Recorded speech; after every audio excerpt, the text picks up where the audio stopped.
Welcome to another episode of our Capital Ideas podcast, where we get to know the people behind the portfolios.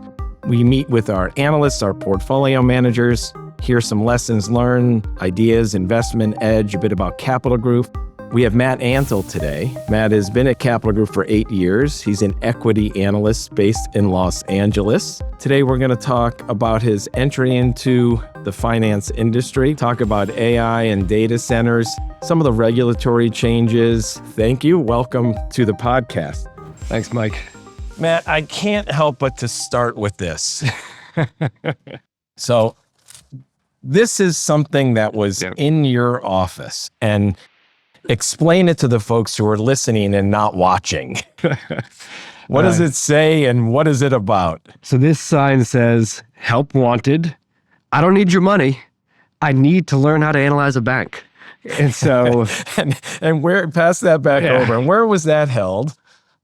So when I first started my career, I was at a shop in Boston and I covered beer and toy stocks, which, by the way, is like the best possible job for a kid coming out of undergrad. And this was kind of right after the financial crisis. So there was a little bit of turbulence on our financials team. Just a little bit. Yep. And they conducted a bunch of interviews and they were like, Matt, we're going to ask you to cover the banks. And so I thought, how am I going to go from covering Budweiser to Bank of America right around a crisis? Not a crisis, but the crisis. The capital THE. Yes. And so luckily, being in Boston, like under a mile down the road was this like really ugly concrete building where the Boston Fed was. And so I thought, like, at a minimum, if I can learn how to analyze a bank as well as a regulator, that's at least a good start, right? Right. The only issue was, given that we were around a crisis, they were kind of busy saving the financial universe. Not looking for guys outside holding signs. They weren't looking for me waiting to help me out. And so that's when I was kind of like, light bulb, I'll need to make this sign and literally beg them to help me out. So I put on a three-piece suit, grabbed my sign, went outside in front of the Boston Fed, and I just held that and I waited at 5 o'clock until everyone started streaming out of the office. And I got a few chuckles and a few smiles the first few days, but no bites. But I'm like, I'm not giving up. And it took until about day 10 when finally one of the senior supervisors came and he's like, look, I'm going to put you out of your misery. Come by on a Thursday around lunch. I'll give you half an hour and we'll chat banks. And that was the start of maybe 100 or so sit downs with the Boston Fed over the next year or two. And did it tell you something about breaking into new sectors? I mean, you've been doing the banks now for a long time.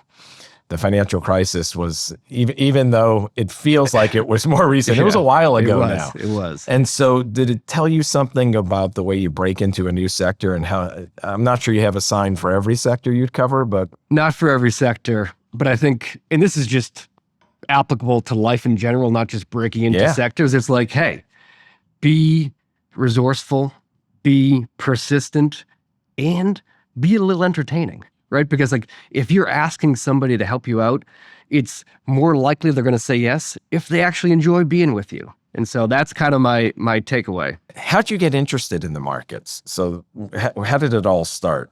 For me, it was probably when I was 9 or 10 years old. Wow. And it's not because I had some like innate passion for discounting cash flows. Like I didn't pop out of the womb with that being my passion. But I do remember kind of every night watching the news with my parents after dinner. And so you had current events, then you had weather, sports, and the stock market. And I know why weather's important.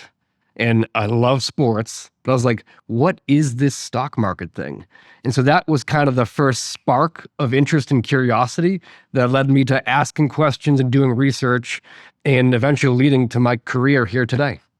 That's an early thing, at 10 years old, to be interested in the last part of it where it says, at that time, it just said the Dow Jones was up or down, whatever, and it gave one news story. I didn't know why it was as important as weather and sports, right? Like to be on that level, that seems pretty important. Something I had to like, be. Yeah, exactly. So what's the day in the life of Matt Antle, the analyst? So for me, it starts pretty early. I try to get in, around 4:45 a.m.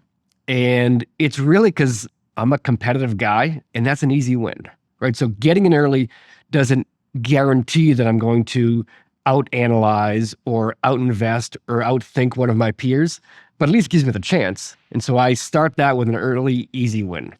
Then when you were the one who beat me in every day. I couldn't beat you in. I kept losing by 15 minutes. Then when I'm like in the office, I'm in the saddle, it's really about applying my process meticulously. And Mike, I know you love to ask about investment edge. To me, my process is my edge. And it's really about taking the framework I have and just so consistently every day applying it. Discipline. And my framework, I would say, is one of a sifter, right? So I'm sifting through information, and that's primarily through 3 different vectors. My first vector of sifting is kind of financial metrics and ratios. These are the things I actually learned about from the Boston Fed.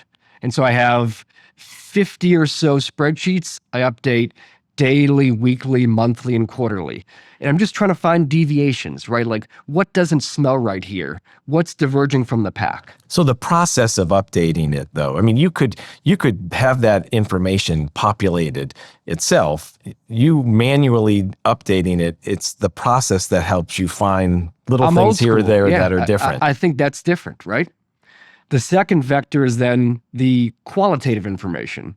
And so I've had conversations with regulators and industry participants, and these are really the people that are making the loans and making the trades and managing the wealth. And I've talked to those same people for the last 1, 3, 5, 10, 15 years, right? And so I can then calibrate, what are they saying to me today? How are they describing the environment? And how does that differ from the past? And then the last vector is macroeconomic information, right? Because essentially the banks are the tip of the economic sphere. Right. You can't really decouple those two. And so using some government metrics and alternative third-party metrics, I have to have a view of kind of where the economy's at and where it's heading if I'm going to have a view on the banks. And so when I take those 3 vectors and I think about all 3, where they compare today versus the past, I overlay my evaluation framework, and that gives me an idea of, do we even want to invest in the banks? If we do, which ones? And then most importantly, how big and in which funds? All right, let's fast forward today. A lot going on in the world.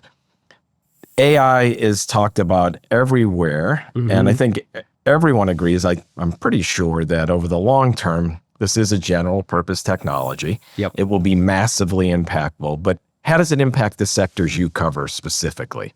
So right now, it's used as a tool that's being given to a bunch of employees to retrieve data more effectively, to sniff out fraudulent transactions, to summarize meetings, and to create presentations. So like right now, it's more on the kind of productivity and efficiency side.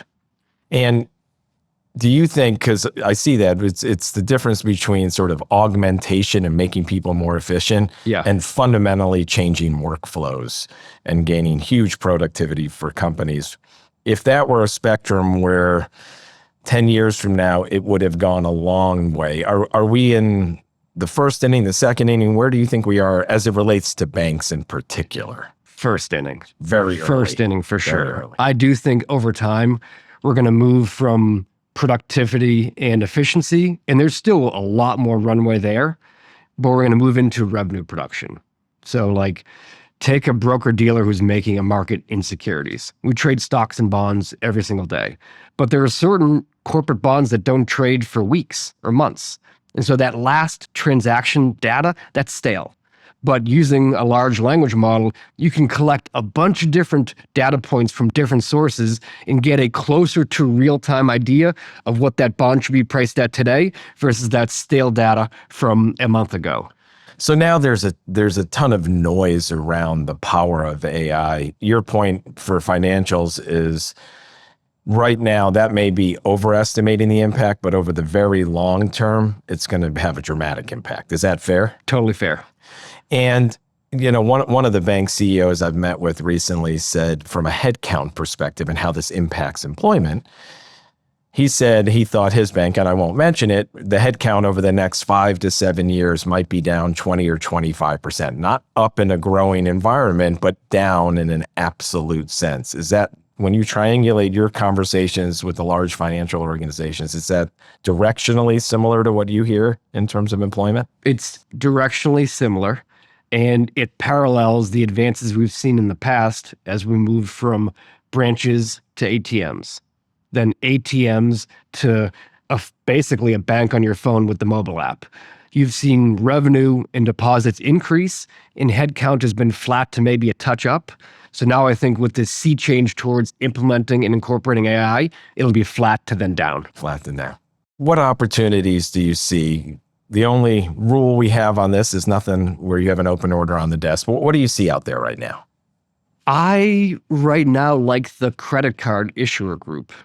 And so it's an industry where there's really good competitive dynamics, right? So there are 5,000 banks. So if we were to survey everyone at this company, probably a lot of different banks pop up. But if we were to take their wallets and then take a card out, there's probably 3 to 5 primary card issuers. So the industry structure is very good. So good industry structure, good profitability. On top of that, there's still a bit of a secular tailwind. So it sounds a little crazy, but there's a ton of cash transactions. And so over time, there's still that tailwind as people shift from cash to card. And then there's also a little bit of a cyclical tailwind too. So remember, right after the pandemic, the government flooded the system with stimulus. Everybody was getting a check like every week. And so a lot of the card issuers were like, whoa, we can't really see the seams of the baseball right now. Like everything is looking too good. So out of an abundance of cautious, let's pull back a little bit and tighten our underwriting. So lower credit limits, higher FICO scores. Now what that does is it bakes in the cake these really good origination vintages that should put downward pressure on their credit losses over time. So even if there are some kind of bumps in the labor market, that kind of idiosyncratic downward pressure should offset any bumps in the labor market, and that should be a cyclical tailwind. So it's a good industry with good returns, good secular growth, and good cyclical setup. And then you layer on top of that, these things are trading at like 8 to 9 times earnings in a market where you're paying 20 to 22 times for everything else. That's a pretty good setup. It is. One of the consumer lending CEOs at one of the banks said to me recently that the consumer is remarkably resilient, and just said, if you want to look at one single metric to get you concerned about the potential credit losses being higher, not lower, the only one to look at is unemployment. Correct. He said everything else is interesting, but not deterministic. I mean, it might be part of the piece of the puzzle, but unemployment is directly correlated to any type of charge-offs or credit losses. Is that your? Totally correct. I totally agree. And I would actually go a step further and say you could actually break down the unemployment rate into 7 different little subcategories. And so even though the headline rate may be increasing, there are certain pieces underneath that are spookier versus less spooky. And so I'd even say you want to go one layer deeper to see how the actual labor market is changing underneath. But the consumer being resilient, consumption drives 70% of GDP in the US. It's more like 50 or 55% in China and different all around the world. Yep. But in the US, the consumer drives GDP. Do you see the consumer as resilient as some of the banks I've chatted with?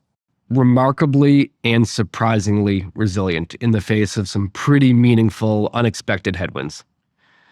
I want to pivot here to the regulatory changes we've seen. And with different administrations, you have different levels of regulation, either higher or lower. How important is the regulatory environment to you as you're doing your research on the banks? It is unbelievably important. We can think of it in terms of the price of a loan and the cost of a loan, right? You take out an auto loan right now, you know the interest rate, 7%. That's fixed, set from day one. But one of the big costs is the amount of capital you have to hold against the risk of making that loan. The problem is that cost was changing over time, even though the price was not changing. And it was changing in a way that made it much more expensive, both in terms of the amount and the price of that capital.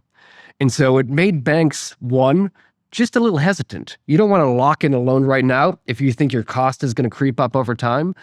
And so for the most part, it kept banks a bit on the sidelines relative to what they'd naturally want to do in terms of extending credit into the economy. And it also hurt profitability because that capital kept creeping up, even though their revenue profile was fixed. I think now, finally, we're going to, at a minimum, have much better visibility to know it's not going to keep creeping up. And my base case is it actually goes backwards. It reverses. So it unlocks capital. It'll unlock capital, and that's good for both bank profitability and, in my view, for the economy as a whole. And that unlocking of capital doesn't introduce a lot more risk in terms of the bank's strength, how strong they are as banks in the face of any type of downturns. You feel comfortable that they'll still be okay during those times? Because I think a lot of the regulation that happened was post-GFC, post the global financial crisis, where the regulator said these banks have to be healthier, so we don't need to bail them out again. You think that capital's been built up so much now that they have a bigger buffer than they had back then? There was a step function and a much needed step function right after the financial crisis. Right. But there's also been a consistent drift higher even after that point. So I'm not talking about going back to pre-financial crisis. I'm talking about just going back to post and even just a few years ago. Right. Just that amount of rollback, I think, is important and powerful, but does not introduce new risks. Okay. Private credit. Everyone's talking about private credit and what is the risk of private credit. I want to hear your thoughts on it, but I also want to hear the impact of that on the banks because there is competition. How do you see both? So it's a classic case of frenemies. If you are a bank and you have a relationship with one of these alternative asset managers that's extending the private credit, you're probably more friend than enemy. Because let's say the alternative asset manager lends to a flower shop in Georgia. What happens is that private credit fund funds half the loan with their own LP equity, and then the bank will actually provide the other half. So the bank is kind of participating in the loan, but the private credit fund is the conduit to that ultimate consumer, and the bank still maintains a relationship, a touch point. So that's a pretty good relationship because it's actually higher profitability and lower risk because you're not putting all of that funding yourself, you're sharing that funding with another institution. So that's kind of more of the friend piece, but it can be enemy too. So if you're a bank that doesn't have that relationship with the alternative asset manager, you're just cut out of the equation. Yeah, they're taking your business. Right? You just lost that loan to that flower shop. You lost the fees associated, and you're left in the dust. And so we have a little bit of kind of friend enemy, but I think for the most part, it is really helpful for the system as a whole. And to me, doesn't introduce new risks because that funding that I mentioned, half from bank, half from private credit and the alternative asset manager, that's locked in long duration capital. That's not a deposit that can walk out the door in a day. And so I don't believe that this introduced severe new risks to the system like you're seeing today based on all the headlines. Excellent. Stablecoins. You're asking all the easy questions. I know. So look, I mean, this is why you're here, man. Yeah. You have all of this expertise, but stablecoins is interesting. I mean, there's a lot of discussion. The Genius Act obviously was important. Where do you think stablecoins sort of sort out as it relates to how impactful it'll be in the financial system? So if we were to bulldoze the entire financial system and rebuild it perfectly from the ground up, you would have blockchain, you'd have stablecoins, and you'd have crypto. That's the most efficient infrastructure. The problem is we don't. We're not going to do that. And part of that is because if you're a consumer today, the existing system kind of works well. So back to my commentary about the credit cards. So you use your card and you spend and you get rewards. You get the ability to revolve that debt. You get 30 free days of float. And by the way, if you don't like the purchase or there's fraud, you get your money back very easily. And you don't pay much for that. that as a consumer, that's a pretty good pretty gig, good deal. right? And so there's no real impetus to totally uproot the system for consumer payments. Now, there are other use cases where I think there will be more disruption from stablecoins. So if you think about cross-border transactions, right, with a lot of different banks and linkages and intermediaries, and everybody has their hand and takes a slice of those fees, that is a value chain that to me is ripe for disruptions and is perfectly suited for stablecoins and crypto. The other one that I heard about was more remittances. So apparently, U.S. individuals send about $250 to $300 billion outside of the U.S. to other individuals around the world. Yep. That's another use case for stablecoin. That rhymes exactly with the cross-border piece. Sort of global business to business, remittances, these type things, as opposed to necessarily what you and I do day in, day out in our lives. Yep. When you have two separate nodes like you're talking about and a bunch of different parties in between, that's when the use case is totally ripe for disruption. All right, I got easier questions now. Okay. Okay. All right, good. You also like to kick the tires. So I know you travel a bunch. I have a picture, should come up here. Okay, so I'm gonna ask you to describe the pictures for our listeners, but where are you and what are you holding? All right, so I am in London holding a ginormous British pound. So a 10-pound banknote that's about the size of you. And so you're at the Bank of England? Yep. So I view these research trips as an opportunity to bring an investment theme to life. And so about a decade ago, one of the big investment themes was the potential disruption of the traditional financial system by these like upstart neobank fintechs. And one of the hotbeds of these neobanks was London. And so we decided to get together as a cluster, go to London, and just kind of physically kick the tires, right? Sit down with the management teams, actually try the apps, and really understand the business model. And what's important is if you operate in a highly regulated industry, to also talk to the regulators. So we walked away very impressed by those companies. But afterwards, when we went to the Bank of England, if they decided that they wanted to squash that technology, they could, right? They're the ultimate. They make the rules. They're the ultimate gatekeepers. Right. And so they were actually very permissive of the technology and the products and very complimentary of the management teams. And so that helped us think about the potential for this disruption to occur. And what's actually pretty cool and validates the value of these trips is that those companies we met with at the time were tiny. No one used the apps. Fast forward a decade, and they're all household names. They're huge. And you say we, and you use the word cluster. Just for the folks who don't know Capital Group as well, when you go on these trips, who's the we? The we is a collection of analysts that all cover these different industries and sub-industries within an entire sector. So I talk about the FIG cluster, which is the Financial Institutions Group, and that's insurance, and banking and exchanges and real estate and a whole different bunch of industries that all roll up to financials. So it's important to have different sets of eyes, but complementary and sometimes contrasting views to have them all bubble up to have an overall view. And you didn't mention in that portfolio managers, these are the analysts within that cluster, but when you work with PMs, which sometimes they join the trips as well, what are best practices for building those relationships and successful analyst portfolio manager relationships? Early in my career, I would write these long reports with tons of charts and graphs, and I loved each of my babies. I didn't want to cut any graph out because I thought they were so cool. And you're trying to like prove yourself and show off your intellectual horsepower. But what I realized was I'd actually take my first report here. It was 200 plus slides long. I think there's only one PM that read the entire thing. That's a commitment. 200 slides is a commitment. And this was all meat, no filler. This was real stuff. But I lost PMs in slides 4 through 200 when most of the information content was contained in slides 1, 2, and 3.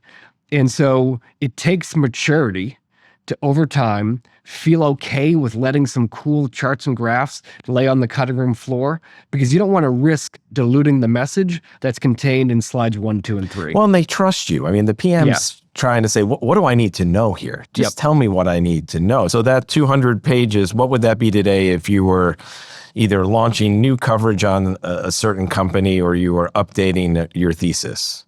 If I were updating a thesis, I'd try to keep it to between 1 and 3 pages, not 200. And then using that as a way to talk about mentors you found as portfolio managers, rather than asking for a single one, which PMs do you model your style after? I'm very lucky.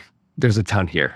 And so I think it'd be cool to kind of create this Frankenstein PM with a bunch of the best attributes from all of my different mentors. I think you got to start with the passion and the intensity of an Anne Marie Peterson or a Diana Wagner or a Jin Lee. And I think you probably complement that with the clinical, rational objectivity of a Brady Enright and a Jody Johnson.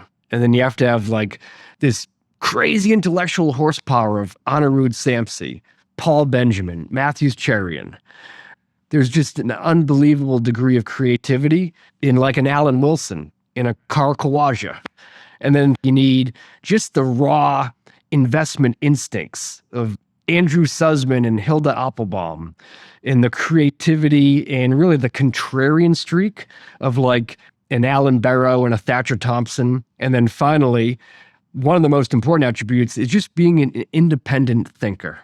And we have a bunch of those that I work with and I really look up to, and that's Justin Toner, Tomoko, and Emmy Kozlov. I love that thought, though, the Frankenstein PM, where you're like, stylistically taking all of these different attributes and putting together one incredible investment machine. I don't want to look like one PM. I want to look like the best of all of our PMs.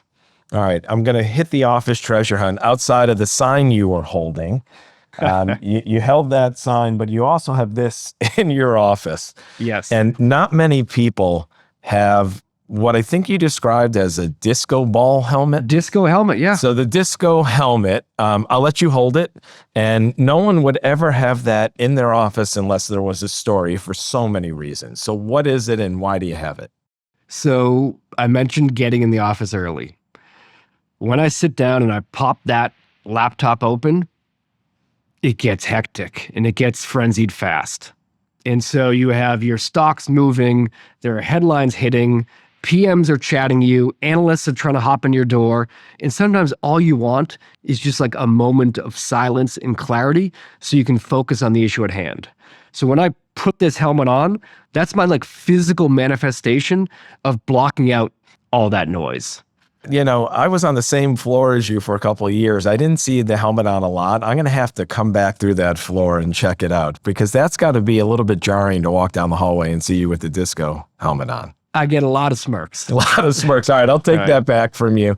You talked about lessons learned, the financial cluster, looking at banks right during the global financial crisis. I mean, that's thrown into the belly of the beast. Yep. And you must have, whether then or other times, what lessons have you learned along the way as an analyst so your process got even better? Mm-hmm. So for me, one of the biggest lessons was 7 or 8 years ago. There was a bank that ran into some kind of reputational issues. And what looked like a small isolated incident kind of turned into a snowball that engulfed the entire organization in terms of like a firm-wide breakdown of controls. And so that gave me just a much better appreciation for this cockroach theory, right? Where you see one problem, you better keep sniffing, because there's more likely other problems that are going to emerge over time. And that was also a management team where I had a very strong and a very close relationship. And it's not that they lied to me, but the information they were telling me turned out to be just woefully incorrect, because I think they were so close to the matter, right? They had their blinders on and they never thought that the issue at hand could be as bad and as widespread as it was. And they also didn't think that the regulatory repercussions could mushroom to the degree that they did. And so I still think it's super important to have close relationships with management teams, but keep it at arm's length and apply a degree of skepticism on top. So does that change the way in which you have discussions now with management teams? Does it make you ask the second or the third question that you might not have beforehand? It does. It does two things for me. It's peel back the onion a bit more, and it's also triangulate. So ask other banks in other industry or market participants if they're seeing or hearing the same things that that bank does. So you kind of want that external third-party validation of what they're saying. All right. So your personality is such that you are gregarious, you're fun to be with. You're on a lot of planes, and you take some selfies with folks on planes. I think you just recently mentioned you sat next to John Legend. Yep. So do you stalk most people on planes you sit next to? Do you talk to everyone? Do you notice people putting on their headsets or their earphones? Like what is it on I don't planes? have a reputation yet. Not yet. Okay. So tell me about that. All right. So the John Legend was fun, and it ended with a little duet, which was awesome. But the more wait. It ended with a duet. Yes. So we shared earbuds for a little bit. And I'm a big fan of John Legend. And so I said to him, look, I wouldn't hate it if we just did this song together just for a little bit. And so that was And he said, fine. He said, he was do such it. a cool, nice guy. Getting a shout out on this podcast. Maybe I'll have him on our Power of Advice Bring podcast. him on, exactly. Well, maybe you probably got his phone number. I'll get it and give him a call. But the more meaningful interaction on a plane for me really started about 2 decades ago. So I was in college, and I was planning on studying abroad in Australia. So I had my application all ready to go, but the problem was I was in the middle of a prank war with my roommates. And they took my application, they put it in a water bottle, capped it, and froze it. The issue was the application was due that day, and when you thaw a piece of paper, it disintegrates. So I pretty quickly realized I'm not going to Australia. So I pivoted to London. So then I'm on the plane to London. I'm sitting in the back. And one of my friends next to me is like, hey, I have a friend that's sitting up front. She's all alone, doesn't know anyone. Do you mind swapping seats? So I did. And I landed next to an interesting female sitting across the aisle from me. And I created what I thought was like the best opening line of all time. So you know how you have those like customs cards when you're about to land? And it says, this should be written in all caps. And I said, if I write these in lowercase, are they really going to kick me off the plane? And she was not interested and not amused at all. Not at all. That was not helping you. No. So then we got off the plane. I took the tube to my apartment. She took her taxi, and we landed in front of the exact same flat. And so being the gentleman that I am, I offered to take her luggage up. At this point, she's 100% sure you're stalking her. Exactly. It has to be. Exactly. But she agreed that I could take her luggage up. And that taxi turned into like a clown car. There was like 17 bags coming out. They were like 90 pounds each. And I'm like, this is going to hurt my hamstrings quite a bit. But I lugged up her luggage all the way up to the top floor. And I'm very glad I did, because that was the first step into what turned into a really good friendship that evolved into a romantic relationship, into now a marriage with 2 kids. That is awesome. That's awesome. So you and Jenna have a 2 and 5-year-old. Yes. And so what do you all like to do? What do you do on the weekends when you're not looking at your 50 manual spreadsheets that you're updating? So right now what we're doing is actually practicing our touchdown dances. Now that probably seems weird because they're 2 and 5 and they don't play football. But for me, it's about teaching them that it's okay to celebrate your victories. So I'm someone that has this like asymmetric emotional reaction function.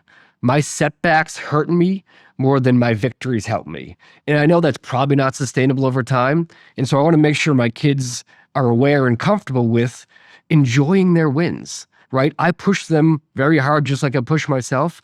And so I want to make sure that they're okay enjoying those successes. I'm going to finish up with something. I'm going to, our gratitude mug, and ask you what you are grateful for, Matt. Thank you. So I am obsessively grateful for my wife, Jenna. So she is my rock, my better half. She's all of that.